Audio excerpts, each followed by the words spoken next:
ಈಗ most important topic logical reasoning ಬಗ್ಗೆ ಹೇತ್ವಾಭಾಸ ಫಾಲಿಸೀಸ್ of inference ಅಂತ ಪ್ರೀವಿಯಸ್ ಇಯರ್ ಕ್ವೆಶನ್ ಪೇಪರ್ಸಲ್ಲಿ ಇದ್ರ ಬಗ್ಗೆ ಕಂಪಲ್ಸರಿ ಕ್ವೆಶನ್ಸನ್ನು ಕೇಳಿದ್ದಾರೆ. ನಾವು ಜಾಸ್ತಿ ಏನೂ ಇಲ್ಲ, 5 ಟೈಪ್ಸ್ ಯಾವ್ದು important U G C NET ಎಕ್ಸಾಮಿನೇಷನ್ಗೆ ಅದನ್ನೇ ನಾವು ಎಕ್ಸಾಮ್ ಪರ್ಸ್ಪೆಕ್ಟಿವ್ನಲ್ಲಿ ಓದ್ತಾ ಇದ್ದೀವಿ.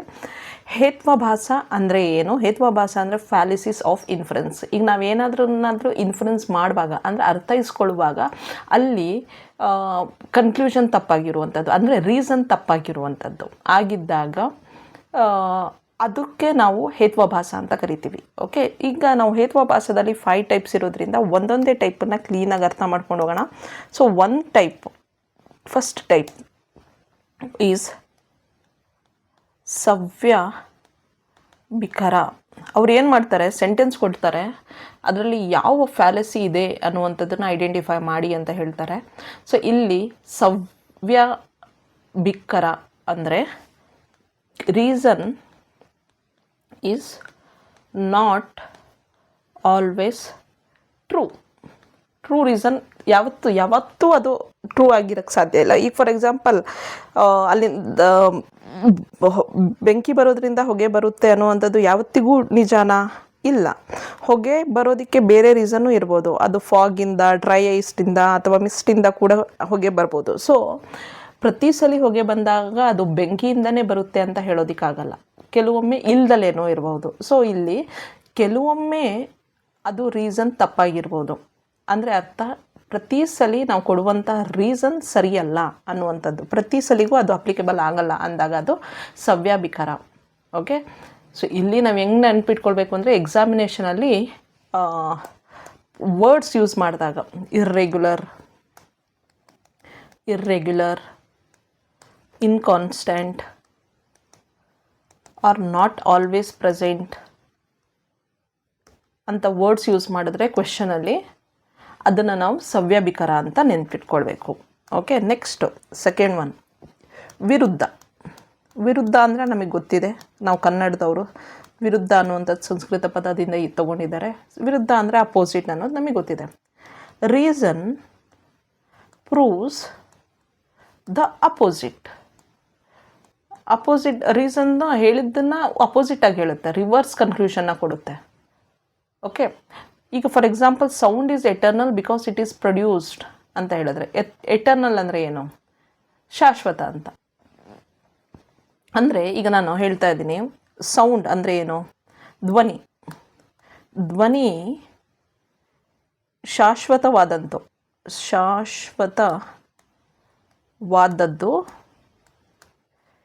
ಏಕೆಂದರೆ ಅದನ್ನು ಉತ್ಪಾದಿಸಲಾಗುತ್ತದೆ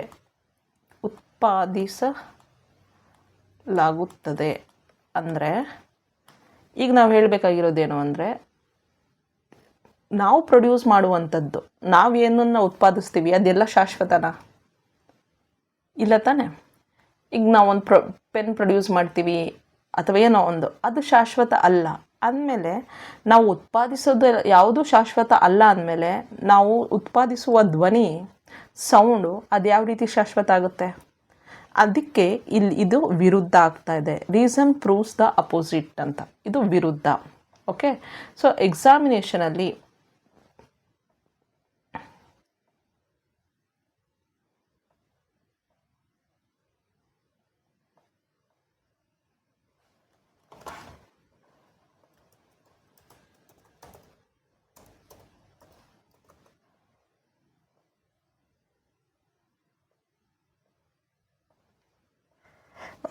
ಎಕ್ಸಾಮಿನೇಷನಲ್ಲಿ if they use the words like contradictory, opposite conclusion,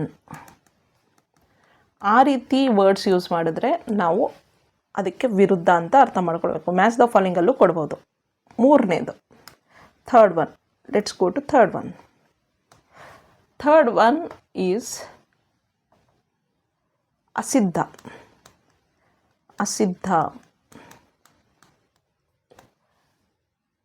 Reason itself is not proved. Reason itself is unproved. Unproved reason ಅಂತ ಅಂದ್ಕೊಳ್ಳೋಣ. ಅಂದರೆ ಅವ್ರು ಏನು ಹೇಳಿರ್ತಾರೆ ಅದರಲ್ಲಿ ರೀಸನ್ನೇ ಇರಲ್ಲ. There is no reason exist, there is no reason exist ಅಂತ ಇರ್ಬೋದು.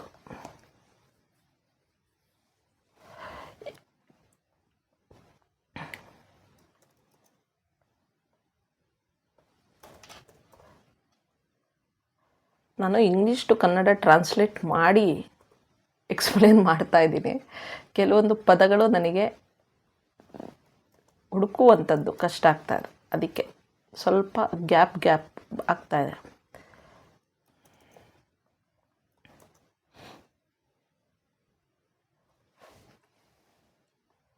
ಈಗ ನಾನು ಹೇಳಿದ್ರೆ ಎಕ್ಸಾಂಪಲ್ ಆಗಿ ಕನ್ನಡದಲ್ಲಿ ಆಕಾಶ ಕಮಲವು ಕಮಲವಾಗಿರುವುದರಿಂದ ಅದು ಪರಿಮಳಯುಕ್ತವಾಗಿದೆ ಅಂತ ಹೇಳಿದ್ರೆ ನಾನೇನು ಹೇಳ್ತಾ ಇದ್ದೀನಿ ಅಂದರೆ ಆಕಾಶ ಕಮಲವು ಅದು ಕಮಲವಾಗಿರೋದ್ರಿಂದ ಅದು ಪರಿಮಳಯುಕ್ತವಾಗಿದೆ ಅಂತ. ಇಲ್ಲಿ ನಾನು ರೀಸನ್ನೇ ಅದನ್ನು ಪ್ರೂವ್ ಮಾಡೋಕ್ಕಾಗಲ್ಲ. Is that proved? ನೋ. ಅಂದರೆ ಏನು ಆಕಾಶದಲ್ಲಿ ಕಮಲ ಇರುತ್ತಾ? Is that possible? ಆಕಾಶದಲ್ಲಿ ಕಮಲ ಇರೋಕ್ಕೆ ಸಾಧ್ಯನಾ?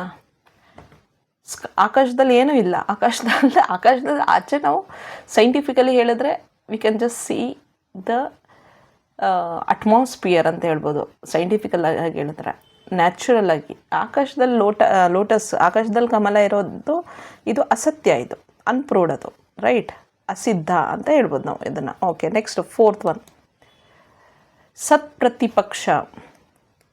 ಸತ್ ಪ್ರತಿಪಕ್ಷ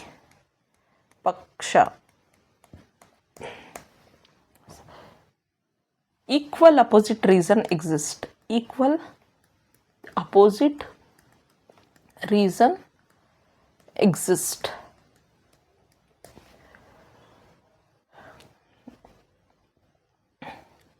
ಈಗ ಒಂದು ಎಕ್ಸಾಂಪಲಿಗೆ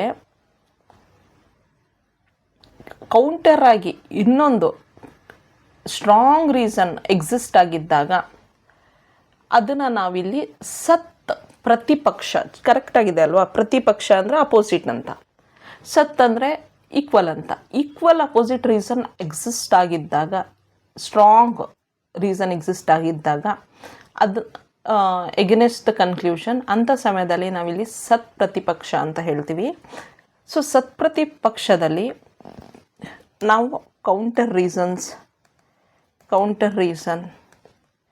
ಅಪೋಸಿಟ್ ಇನ್ಫರೆನ್ಸ್ ಕೊಡ್ಬೋದು. ಈಗ for example, sound is eternal because it is audible. ಧ್ವನಿ ಶಾಶ್ವತವಾದದ್ದು ಏಕೆಂದರೆ ಅದನ್ನು ನಾವು ಕೇಳಿಸ್ಕೊಳ್ತೀವಿ ಅಂತ ಒಂದು ಎಕ್ಸಾಂಪಲ್ ತಗೊಂಡ್ರೆ, ಅದಕ್ಕೆ ಕೌಂಟರ್ ಆಗಿ ಸೌಂಡ್ ಈಸ್ ನಾಟ್ ಇಟರ್ನಲ್, ಅದು ಶಾಶ್ವತವಾಗಿರುವಂಥದ್ದಲ್ಲ. ಯಾಕೆ ಅಂದರೆ ಅದು ನಾವು ಉತ್ಪಾದಿಸುತ್ತೇವೆ ಅಂತ ಹೇಳಿದಾಗ that is counter strong reason. ಅದು ಯಾಕೆ ಅಲ್ಲ ಅನ್ನೋವಂಥದ್ದನ್ನು ನಾವು ಪ್ರೂವ್ ಮಾಡ್ತಾ ಇದ್ದೀವಿ. Why it is not, why first statement is wrong ಅಂತ, why the other statement is wrong ಅಂತ ನಾವು ರೀಸನ್, ಸ್ಟ್ರಾಂಗ್ ರೀಸನ್ ಕೊಟ್ಟಾಗ ದಟ್ ಈಸ್ ಸತ್ ಪ್ರತಿಪಕ್ಷ ಆಗುತ್ತೆ. Next fifth one and the last one, ಬಾಧಿತ. Reason is cancelled by fact. Reason is cancelled by fact. ಫ್ಯಾಕ್ಟನ್ನ ಹೇಳಿದಾಗ ಇರುವಂಥ ನಿಜ, ರಿಯಾಲಿಟಿ, ಫ್ಯಾಕ್ಚುಯಲ್ ಇನ್ಫಾರ್ಮೇಷನ್ ಇಟ್ಕೊಂಡು, ಸ್ಟ್ರಾಂಗ್ ನಾಲೆಜ್ ಇಟ್ಕೊಂಡು ನಾವು ಆ ರೀಸನ್ ಕೊಟ್ಟಿದ್ದು ತಪ್ಪು ಅಂತ ಹೇಳ್ತೀವಲ್ಲ, ದಟ್ ಈಸ್ ಬಾಧಿತ. ಓಕೆ, ಈಗ fire is cold because it is a substance ಅಂತ ಯಾರಾದರೂ ಹೇಳಿದ್ರೆ ನಾವು ನಂಬ್ತೀವ?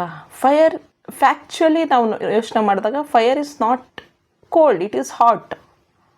ಸೊ ಇಲ್ಲಿ ಏನಾಗುತ್ತೆ ಅಂದರೆ ನೆಗೆಟಿವ್ ಪರ್ಸೆಪ್ಷನ್ಸು ನಾವು ತರ್ತೀವಿ.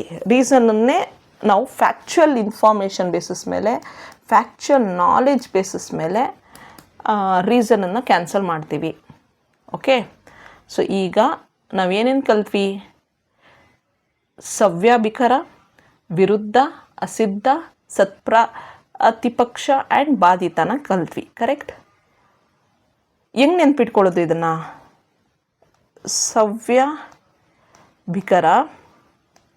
ಅಂದರೆ ರೀಸನ್ ಅನ್ನುವಂಥದ್ದು. ಕರೆಕ್ಟ್? ಇದು ಹೇತ್ವಾಭಾಸ. ಮ್ಯಾಚ್ ದ ಫಾಲೋಯಿಂಗಲ್ಲಿ ಕೇಳಿದ್ರೆ ಸವ್ಯಾಭಿಕರ ಅಂದರೆ sometimes true, sometimes not true. Correct? Sometimes true, sometimes not true. Next ವಿರುದ್ಧ.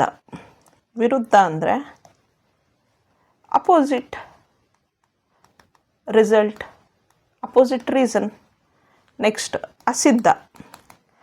ಅಸಿದ್ಧ ಅಂದರೆ ರೀಸನ್ ಮಿಸ್ಸಿಂಗ್, ರೀಸನ್ನೇ ಮಿಸ್ ಆಗ್ತಾ ಇದೆ. ನೆಕ್ಸ್ಟು ಪ್ರತಿಪಕ್ಷ ಅಂದರೆ ಈಕ್ವಲ್ ಅಪೋಸಿಟ್ ರೀಸನ್ ಇದ್ದಾಗ. ನೆಕ್ಸ್ಟು ಲಾಸ್ಟ್ ಒನ್ ಯಾವುದು? ಬಾಧಿತ. Fact cancels reason. ಸೊ ಇದು ಇಂಪಾರ್ಟೆಂಟಾಗಿ ನಮಗೆ ಈ ಟೇಬಲ್ಲು ಗೊತ್ತಿರಬೇಕು. ಇಲ್ಲಿಂದ ನಮಗೆ ಕ್ವೆಶನ್ಸ್ ಕೇಳ್ತಾರೆ. ಮ್ಯಾಚ್ ದ ಫಾಲೋಯಿಂಗಲ್ಲೂ ಕ್ವೆಶನ್ಸ್ ಕೇಳ್ಬೋದು. Thank you.